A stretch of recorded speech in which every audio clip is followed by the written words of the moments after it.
ચાલો good morning students. Net present વેલ્યુનો next સમ. Company is considering to invest rupees 12 lakh in a capital project. Its scrap value is 0 and estimated economic life is 6 years. Tax rate is 50%. The straight line method is used by the company to provide depreciation. Its cash flow before tax and depreciation is as under. Cash flow before tax and depreciation તમને આપેલો છે. Net present વેલ્યુમાં તમને ખ્યાલ છે કે cash inflow તમારે consider કરવાનો હોય, બટ હાવેવર કેશ ઇનફ્લો તમે કન્સિડર જ્યારે કરવા જાઓ ત્યારે કયા વર્ડિંગ એની અંદર યુઝ કરેલા છે એ તમારે ખાસ જોવું પડે. આની અંદર શું વર્ડિંગ યુઝ કરેલા છે? Before tax and depreciation cash inflow is as under. એટલે એ તમને પ્રોફિટ આપેલો છે, પ્રોફિટમાંથી ડેપ્રિસિએશન ડિડક્ટ કરો, ટેક્સ ડિડક્ટ કરો, એટલે તમને નેટ પ્રોફિટ મળે અને એમાં અગેન તમે પ્રોફિટ એડ કરો એટલે કેશ ઇનફ્લો તમને મળે. એટલે એક વખત ડેપ્રિસિએશન ડિડક્ટ કરવાનો, પછી ટેક્સ ડિડક્ટ કરવાનો અને પછી જે ટેક્સ ડિડક્ટ કર્યા પછીની એમાઉન્ટ આવે નેટ પ્રોફિટની, એમાં અગેન ડેપ્રિસિએશન એડ કરો એટલે તમને કેશ ઇનફ્લો મળે. એટલે ઇન શોર્ટ તમે ડિડક્ટ શું કર્યું? ટેક્સ રેટ તમારો ડિડક્ટ કર્યો જે 50% છે. Company's cost of capital is 10% and cash inflow is as under. એમ કરીને 5 વર્ષના કેશ ઇનફ્લો જે છે એ આપેલો છે. એટલે હવે એની અંદર તમારે first of all cash inflow find out કરવો પડે. તો year profit less depreciation, profit after depreciation અથવા profit before tax જે લખો એ ચાલે. Profit before tax less tax, net profit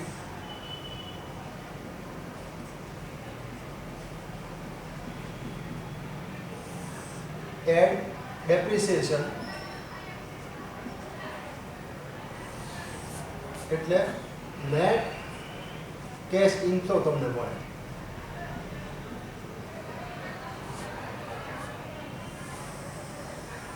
આટલા કોલમ તમારે તૈયાર કરવા પડે. હજી ધ્યાન રાખજો, નેટ પ્રેઝન્ટ વેલ્યુનું કેલ્ક્યુલેશન તો શરૂ જ નથી કર્યું આપણે કેલ્ક્યુલેશન શેનું સ્ટાર્ટ કર્યું કે પ્રોફિટની જે એમાઉન્ટ તમને બિફોર ટેક્સ એન્ડ ડેપ્રિસિએશન આપેલી છે એમાંથી તમારો net cash inflow find out કરવા માટે, એટલે કે ટેક્સ ઇફેક્ટ આપ્યા પછી શું કેશ ઇનફ્લો તમારો આવે એ તમે ફાઇન્ડ આઉટ કરો છો. કેશ ઇનફ્લો પહેલાં આપણે લખી નાખીએ. First year 2,40,000, second year 2,64,000, third year 3,36,000, fourth year 3,60,000 અને ફિફ્થ યર 6 lakhs. હવે લેસ ડેપ્રિસિએશન. પ્રોજેક્ટની કોસ્ટ કેટલી છે? 12 લાખ રૂપીસ છે અને એસ્ટિમેટેડ ઇકોનોમિક લાઈફ કેટલી કીધી? 6 year કીધી. એટલે project cost divide by number of years.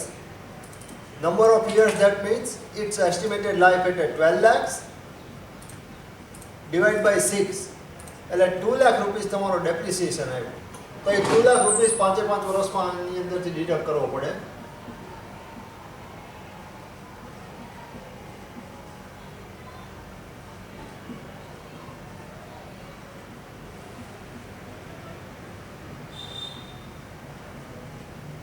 Lakh deduct કર્યા પછી શું તમને આવે? Profit before tax.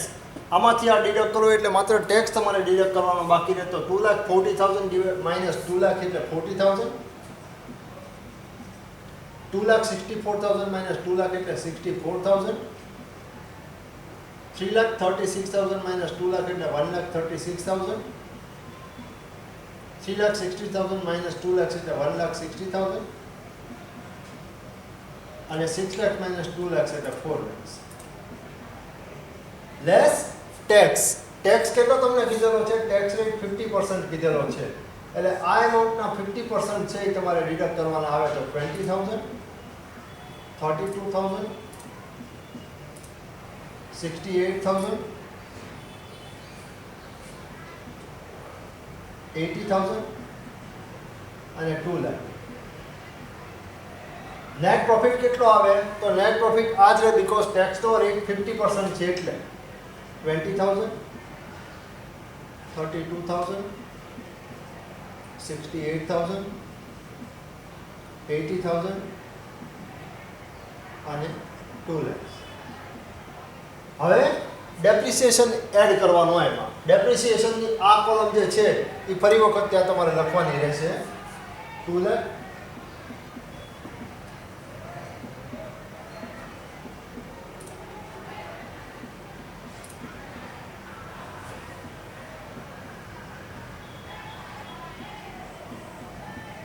એટલે નેટ કેશ ઇનફ્લો શું થાય? 2,20,000, 2,32,000, 2,68,000, 2,80,000 અને 4 lakhs. આ તમારો નેટ કેશ ઇનફ્લો થયો. નેટ કેશ ઇનફ્લો મૂક્યા પછી હવે તમારે નેટ પ્રેઝન્ટ વેલ્યુ કન્સિડર કરવાનું છે. નેટ પ્રેઝન્ટ વેલ્યુમાં તમને કીધું છે શું?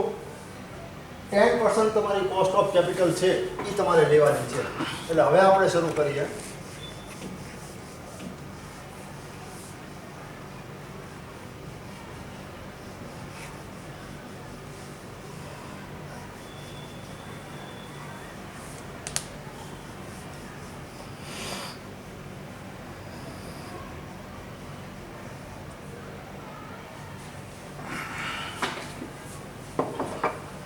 Cash inflow,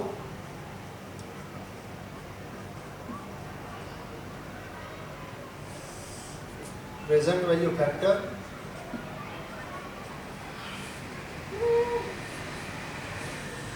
present value amount.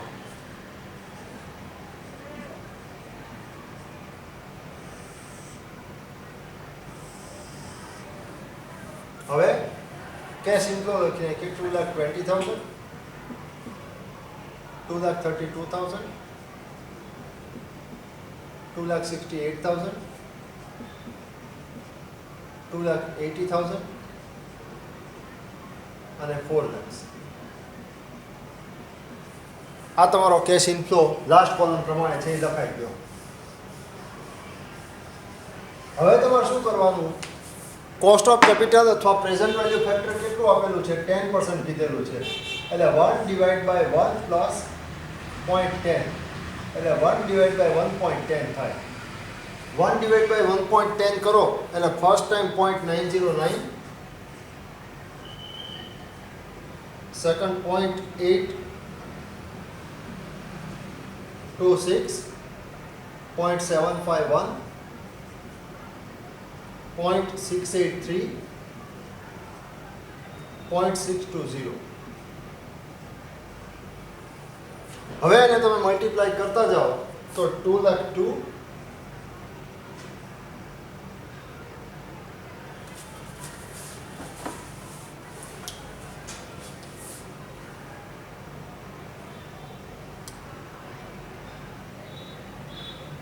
2,20,000 multiplied by 0.909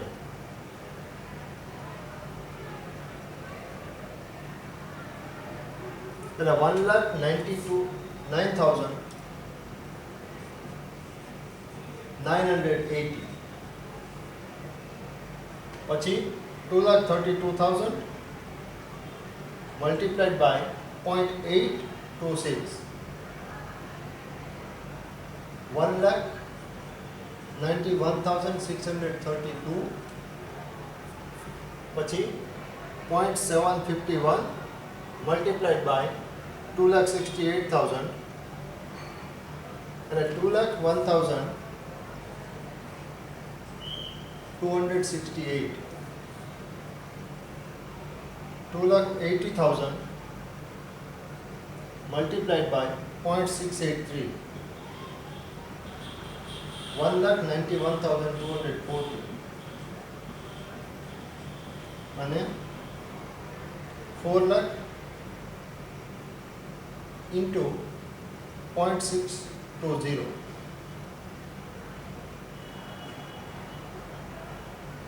2,48,000.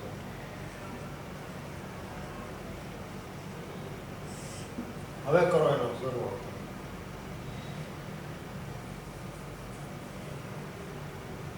Plus